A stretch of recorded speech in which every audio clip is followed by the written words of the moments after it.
വെട്രിവേൽ മുരുകനുക്ക് ഹരോഹര. നമസ്കാരം. ഇന്നത്തെ വീഡിയോയിൽ നമ്മൾ പരിചയപ്പെടാൻ പോകുന്നത് നമ്മൾ ഏവരും ചെയ്യുന്ന ഒരു വഴിപാടാണ് നാരങ്ങ വിളക്ക്. ഈ നാരങ്ങ വിളക്കിൻ്റെ പ്രത്യേകതകൾ എന്തെല്ലാം ആണ് എന്നാണ് ഇന്നത്തെ വീഡിയോയിൽ നമുക്ക് പരിചയപ്പെടാൻ പോകുന്നത്.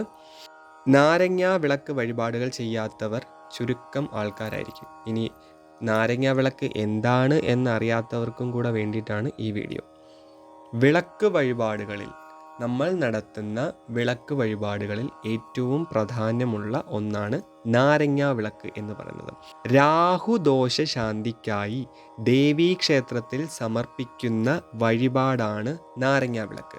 ഞാൻ എൻ്റെ മുൻപുള്ള ഒരു വീഡിയോയിൽ പറഞ്ഞിട്ടുണ്ടായിരുന്നു, ദേവിക്ക് ഇഷ്ടമുള്ളത് കൊണ്ടല്ല ദേവീക്ഷേത്രത്തിൽ നാരങ്ങ വിളക്ക് കത്തിക്കുന്നത്. പകരം രാഹു ബാധിച്ച അല്ലെങ്കിൽ രാഹുദോഷത്തിൻ്റെ ശാന്തിക്ക് വേണ്ടിയിട്ടാണ്, അതിൻ്റെ ഒരു ശമനത്തിന് വേണ്ടിയിട്ടാണ് നമ്മൾ നാരങ്ങ വിളക്ക് കത്തിക്കുന്നത്. ഇതുകൂടാതെ ഉദ്ദിഷ്ടകാര്യ സിദ്ധിക്കായും, അതായത് നമ്മൾ മനസ്സിൽ ഉദ്ദേശിക്കുന്ന ന്യായമായിട്ടുള്ള ഒരു കാര്യം നടത്തി കിട്ടാനും വിവാഹ തടസ്സം നീങ്ങുന്നതിനും നാരങ്ങ വിളക്ക് കത്തിക്കുന്നു. നാരങ്ങ വിളക്ക് കത്തിക്കുന്നത് ചൊവ്വ വെള്ളി ദിവസങ്ങളിൽ മാത്രമാണ്. നാരങ്ങ വിളക്ക് സമർപ്പിക്കുന്ന രീതി, അതായത് നാരങ്ങ വിളക്ക് എങ്ങനെയാണ് നമ്മൾ കത്തിക്കേണ്ടത്, അല്ലെങ്കിൽ എങ്ങനെയാണ് നാരങ്ങയിൽ നിന്ന് ഒരു വിളക്കുണ്ടാക്കേണ്ടത്. എല്ലാവർക്കും അറിയാം, നാരങ്ങ പിഴിഞ്ഞ് അതിൻ്റെ വെള്ളം കളഞ്ഞ് അതിന് ശേഷം അത് മടക്കിയാണ് നാരങ്ങ വിളക്ക് കത്തിക്കുന്നത്.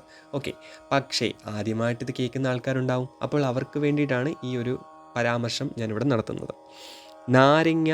നമ്മുടെയൊക്കെ നാരങ്ങ ഉണ്ടല്ലോ, നല്ല പഴുത്ത നാരങ്ങ. ഈ നാരങ്ങ നടുവേ പിളർന്ന ശേഷം നീര് കളഞ്ഞ് പുറം തോട് അകത്തു വരത്തക്ക രീതിയിൽ ഒരു വിളക്കിൻ്റെ ആകൃതി പോലെ ആക്കണം. അതിനകത്ത് നെയ്യോ നല്ലെണ്ണയോ ഒഴിച്ചു വേണം തിരി കത്തിക്കാൻ. തെളിയിക്കുന്ന ആ വിളക്കിൻ്റെ എണ്ണം ഒറ്റ സംഖ്യയിലായിരിക്കണം. ഇപ്പോൾ നമ്മുടെ കയ്യിൽ 2 നാരങ്ങയുണ്ട്. നമുക്ക് നാരങ്ങ വിളക്ക് കത്തിക്കേണ്ടത് ഒറ്റ സംഖ്യയാണ്. ഈ 2 നാരങ്ങയും പിഴിഞ്ഞ് 4 വിളക്കായിട്ട് കത്തിക്കരുത്. പകരം ഒറ്റ സംഖ്യ, അതായത് 4 നാരങ്ങ വിളക്കുകൾ വരുമ്പോൾ അതിൽ 2 നാരങ്ങയിൽ 3 നാരങ്ങ വിളക്കുകളെ കത്തിക്കാവൂ. ബാക്കി വരുന്ന നാരങ്ങ ഉപേക്ഷിക്കാവുന്നതാണ്. അതായത് എത്ര നാരങ്ങ എടുക്കുന്നുവോ അതിൽ 1 നാരങ്ങയുടെ പകുതി ഉപേക്ഷിക്കണം. അതാണ് ശാസ്ത്രം പറയുന്നത്. ഓക്കെ, പൊതുവെ 5, 7, 9 എന്നീ ക്രമത്തിലാണ് നാരങ്ങ വിളക്ക് കത്തിക്കുന്നത്. അമ്ലഗുണമുള്ള, അതായത് ആസിഡിൻ്റെ അംശമുള്ള നാരങ്ങയിൽ എണ്ണയോ നെയ്യോ ചേരുമ്പോൾ അതിൻ്റെ ഫലം തീവ്രമാകും. തിരി തെളിയിക്കുന്നതിലൂടെ, അതായത് വിളക്ക് കത്തിക്കുന്നതിലൂടെ നമ്മൾ ഭക്തരുടെ, അതായത് നമ്മൾ കത്തിക്കുന്ന ആളുടെ ഉള്ളിലുള്ള എല്ലാ നെഗറ്റീവ് ഊർജവും നിഷ്പ്രഭമാകും. നമ്മുടെ ഉള്ളിലെ നെഗറ്റീവ് എനർജി അല്ലെങ്കിൽ നെഗറ്റീവ് ഊർജം ഭസ്മീകരിക്കും എന്നാണ് പറഞ്ഞത്. കൂടാതെ ദേവിയുടെ നടയ്ക്ക് മുമ്പിലാണ് നമ്മൾ നാരങ്ങ വിളക്ക് കത്തിക്കുന്നത്. ഓക്കെ, ആ കത്തിക്കുന്ന സമയത്ത് നമ്മൾ ഭക്തിയോടെ പ്രാർത്ഥിക്കുന്നത് ആഗ്രഹ പൂർത്തീകരണത്തിന് വേണ്ടി മാത്രമായിരിക്കണം. അത് അതിൻ്റെ കാരണമായി തീരുന്നു. നമ്മുടെ ആഗ്രഹം നടത്തിത്തരാൻ ഭഗവതി അല്ലെങ്കിൽ ദേവി തഥാസ്തു പറയും എന്നാണ് പറയുന്നത്. ഇതുകൂടാതെ നവഗ്രഹങ്ങളിലൊന്നായ രാഹു അനിഷ്ടകാരിയാണ്, ഉപദ്രവകാരിയാണ്. അപ്പം നിത്യേന, അതായത് എല്ലാ ചൊവ്വാഴ്ച വെള്ളി ദിവസങ്ങളിൽ രാഹുകാല സമയത്ത് നാരങ്ങ വിളക്ക് തെളിയിച്ച് പ്രാർത്ഥിക്കുന്നത് രാഹുദോഷ ശമനത്തിനുള്ള മാർഗമാണ്. അപ്പോൾ ഈ കാര്യം ഇനി മുതൽ എല്ലാവരും ശ്രദ്ധിക്കണം. നമ്മൾ ദേവീക്ഷേത്രത്തിൽ പോയി രാഹുകാല സമയത്ത് മാത്രം നാരങ്ങ വിളക്ക് കത്തിക്കാൻ ശ്രമിക്കുക. എന്തുകൊണ്ടാണ് രാഹുകാലത്ത് കത്തിക്കാൻ ശ്രമിക്കുന്നതെന്ന് വെച്ച് കഴിഞ്ഞാൽ, രാഹുവിൻ്റെ ദോഷം ശമിപ്പിക്കാൻ വേണ്ടിയിട്ടാണ് നമ്മൾ ഭഗവതി അല്ലെങ്കിൽ ദേവീക്ഷേത്രത്തിൽ നാരങ്ങ വിളക്ക് കത്തിക്കുന്നത്. അപ്പോൾ അതിൻ്റേതായിട്ടുള്ള സമയം നോക്കി കത്തിക്കുന്നതല്ലേ നല്ലത്. അല്ലാതെ നമ്മുടെ സമയം നോക്കി നമ്മൾ കത്തിച്ചിട്ട് വല്ല ഫലവും ഉണ്ടാവുമോ? ഇല്ല. കയ്യിലിരിക്കുന്ന നാരങ്ങ പോവുകയും ചെയ്യും, വിളക്കൊട്ട് കത്തിത്തീരുകയും ചെയ്യും. ഫലം കിട്ടുമോ? അതുമില്ല.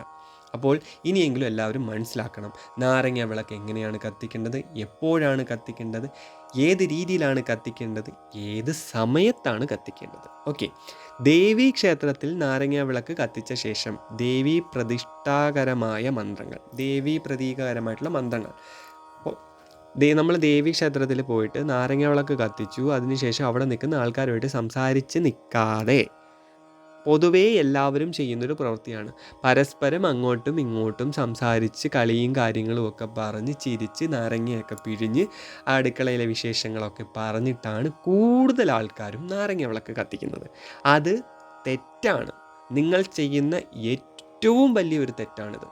കാര്യം, നമ്മുടെ ഉള്ളിലെ നെഗറ്റിവിറ്റീനെ, ആ നെഗറ്റീവ് ഊർജത്തെ നശിപ്പിക്കാൻ അല്ലെങ്കിൽ ഭസ്മീകരിക്കാൻ വേണ്ടിയിട്ടാണ് നാരങ്ങ വിളക്ക് കത്തിക്കുന്നത്. അപ്പോൾ നമ്മൾ അവിടെ പറഞ്ഞുകൊണ്ടിരിക്കുന്നത് എന്താണ്? നെഗറ്റീവായിട്ടുള്ള കാര്യങ്ങളല്ലേ. അപ്പോൾ അത് പാടില്ല. പകരം നമ്മൾ മനസ്സ് ശാന്തമാക്കി നിർത്തിയതിനു ശേഷം നമ്മുടെ മനസ്സിൽ പോസിറ്റീവ് എനർജി പ്രദാനം ചെയ്യണം, അല്ലെങ്കിൽ പോസിറ്റീവായിട്ടുള്ള ചിന്തകൾ വരണം. അതിന് നമ്മൾ പ്രാർത്ഥിക്കണം. നമ്മൾ ആ ഒരു സമയത്ത് ദേവീ ശ്ലോകങ്ങളോ ദേവീ മന്ത്രങ്ങളോ ജപിക്കുന്നത് ഏറ്റവും ഉത്തമമാണ്. ഇനി ഒന്നും ജപിക്കാനൊന്നും വയ്യ, അല്ലെങ്കിൽ ആ ഒരു സമയത്ത് അതൊന്നും പറ്റത്തില്ല. എല്ലാവരും ക്ഷേത്രങ്ങളിൽ പോയാൽ ചൊല്ലുന്നൊരു മന്ത്രമുണ്ട്. അമ്മേ നാരായണ, ദേവീ നാരായണ, ലക്ഷ്മീ നാരായണ, ഭദ്രേ നാരായണ. ഇത് ചൊല്ലി ചൊല്ലി ചൊല്ലി ചൊല്ലി ചൊല്ലി നമുക്ക് നാരങ്ങ വിളക്ക് കത്തിക്കാം. എങ്ങനെ? നാരങ്ങ എടുക്കുന്ന സമയത്തും നാരങ്ങ മുറിക്കുന്ന സമയത്തും പിഴിഞ്ഞ് കളയുന്ന സമയത്തും എണ്ണ ഒഴിക്കുന്ന അല്ലെങ്കിൽ നെയ്യ് ഒഴിക്കുന്ന സമയത്തും തിരി തെളിക്കുന്ന സമയത്തും അമ്മേ നാരായണ, ദേവീ നാരായണ, ലക്ഷ്മീ നാരായണ, ഭദ്രേ നാരായണ ഇത് പറഞ്ഞു ചൊല്ലാം. അല്ലാതെ അടുത്ത് നിൽക്കുന്ന ആൾക്കാരുമായിട്ട് സംസാരിച്ച് കത്തിക്കുന്നത് കൊണ്ട് നിങ്ങൾക്കതിൻ്റെ പ്രയോജനം കിട്ടത്തില്ല. ഇപ്പോൾ ഓരോ കാര്യങ്ങളും വേദശാസ്ത്രങ്ങളിൽ അല്ലെങ്കിൽ ശാസ്ത്രങ്ങളിൽ പറയുന്ന രീതിയിൽ നമ്മൾ ചെയ്താൽ മാത്രമേ അതിന് ഫലമുണ്ടാകത്തുള്ളൂ. ഇപ്പോൾ ഈ ഒരു കാര്യം ഇവിടെ വ്യക്തമായിട്ട് പറയുന്നു. ഈ ഒരു വഴിപാടെന്നല്ല, ഏതൊരു വഴിപാടായിക്കോട്ടെ, നമ്മൾ പരസ്പരം അങ്ങോട്ട് നിന്ന് വിശേഷങ്ങൾ പറഞ്ഞ് നിൽക്കേണ്ട ഒരു സ്ഥലമല്ല ക്ഷേത്രം. ക്ഷേത്രത്തിൽ വഴിപാട് നടക്കുന്ന സമയത്ത് അല്ലെങ്കിൽ പൂജകൾ നടക്കുന്ന സമയത്ത് കഴിവതും അനാവശ്യമായിട്ടുള്ള സംസാരങ്ങൾ ഒഴിവാക്കാൻ ശ്രമിക്കുക.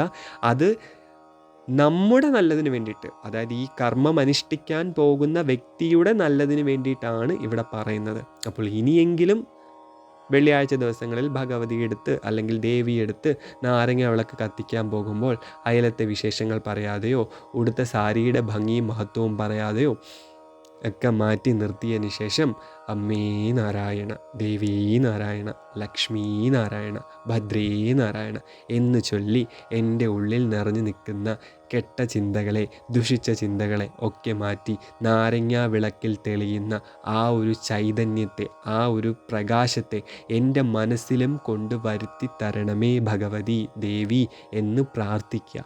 അപ്പോൾ മാത്രമേ ശരിക്കും നാരങ്ങ വിളക്ക് കത്തിച്ചതിൻ്റെ ഫലം നമുക്കറിഞ്ഞ് ലഭിക്കുകയുള്ളൂ. അപ്പോൾ എല്ലാവരും ഈ ഒരു കാര്യം ശ്രദ്ധിക്കുക. നല്ലൊരു കാര്യമാണ് ഞാൻ നിങ്ങൾക്ക് പറഞ്ഞു തന്നതെന്ന് ഞാൻ വിചാരിക്കുന്നു. പബ്ലിക്കായിട്ട് ഇങ്ങനൊരു കാര്യം പോയി പറയുമ്പോൾ അവരാരും ഇത് അംഗീകരിച്ച് തരത്തില്ല. അപ്പോൾ എൻ്റെ ഈ ഒരു കണ്ടൻറ്റിനകത്ത്, വീഡിയോ ക്രിയേറ്റ് ചെയ്യുന്നത് കൊണ്ട് ഈ ഒരു കണ്ടൻറ്റിനകത്ത് ഇതും കൂടെ ഉൾപ്പെടുത്താമെന്ന് എനിക്ക് തോന്നി. അത് നല്ലൊരു കാര്യമാണെന്ന് എനിക്ക് തോന്നി. അംഗീകരിക്കാൻ കഴിയുന്നവർക്ക് ഇത് അംഗീകരിക്കാം. വേണ്ട, ഇതൊന്നും അംഗീകരിക്കാൻ ഇപ്പം പറ്റത്തില്ല, ഞങ്ങൾക്ക് ഇഷ്ടമുള്ളതുപോലെയൊക്കെ ചെയ്യത്തുള്ളൂ എന്ന് ഒരു ചിന്താഗതി ഉള്ളവരെ എനിക്കെന്നല്ല ആർക്കും തിരുത്താൻ പറ്റത്തില്ല. അവർ തിരുത്തണമെങ്കിൽ സ്വയം അവർ വിചാരിച്ച് തിരുത്തണം. അപ്പോൾ ഞാൻ ഈ പറഞ്ഞതെല്ലാം എൻ്റെ നല്ലതിന് വേണ്ടിയിട്ടല്ല, കർമ്മം അനുഷ്ഠിക്കുന്ന, വഴിപാട് നടത്തുന്ന നിങ്ങളുടെ നല്ലതിന് വേണ്ടിയിട്ടാണ് പറഞ്ഞത്. അപ്പോൾ എല്ലാവരും ഇക്കാര്യം ശ്രദ്ധിക്കുമെന്ന് ഞാൻ വിശ്വസിക്കുന്നു. വീഡിയോ ഇഷ്ടമായെങ്കിൽ ലൈക്ക് ചെയ്യുക, ഷെയർ ചെയ്യുക. നിങ്ങളുടെ അഭിപ്രായങ്ങൾ എനിക്ക് നിർബന്ധമായിട്ടും കമൻ്റായിട്ട് വേണം. എങ്കിൽ മാത്രമേ അടുത്ത വീഡിയോയിൽ എനിക്ക് എൻ്റെ തെറ്റുകൾ തിരുത്തി മുന്നോട്ട് കുറച്ചുകൂടെ മെച്ചപ്പെട്ട രീതിയിൽ, മികച്ച രീതിയിൽ പ്രസൻറ്റ് ചെയ്യാൻ സാധിക്കൂ. അപ്പോൾ